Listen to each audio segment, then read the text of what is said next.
গোরা চাঁদ ও কালা চাঁদ। গোপালের এক দূর সম্পর্কের কাকার বিবাহ উপযুক্ত দুই ছেলে ছিল।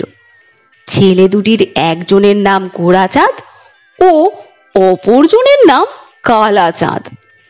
তা পাত্রীপক্ষের কিছু লোকজন যেদিন পাত্র দুটো দেখাশোনা করতে গোপালের কাকার বাড়ি আসবে, সেদিন কিছুটা আগে ভাগে গিয়ে গোপাল ছেলে দুটির বড় দাদা হিসেবে কাকার বাড়িতে উপস্থিত হয়েছিল। যথা সময়ে পাত্রীপক্ষের লোকজন কাকার বাড়িতে হাজির হলো। গোপাল প্রথমেই তার কাকার বড় ছেলে গোরা চাঁদের সঙ্গে পাত্রীপক্ষের লোকজনদের সঙ্গে পরিচয় করিয়ে দিল।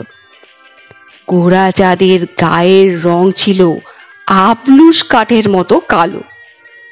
অত কালো মানুষের যে গোরা চাঁদ বলে নাম হয় তা পাত্রীপক্ষের কারও জানা ছিল না।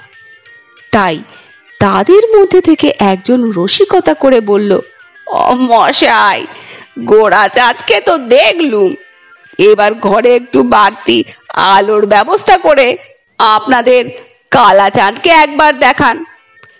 গোরা চাঁদ যদি এত কালো হয়, কালা চাঁদ না জানি আরো কত কালো। ভাতৃপক্ষের কথা শেষ হলে গোপাল গোরা চাঁদকে সরিয়ে এবার কালা চাঁদকে হাজির করে।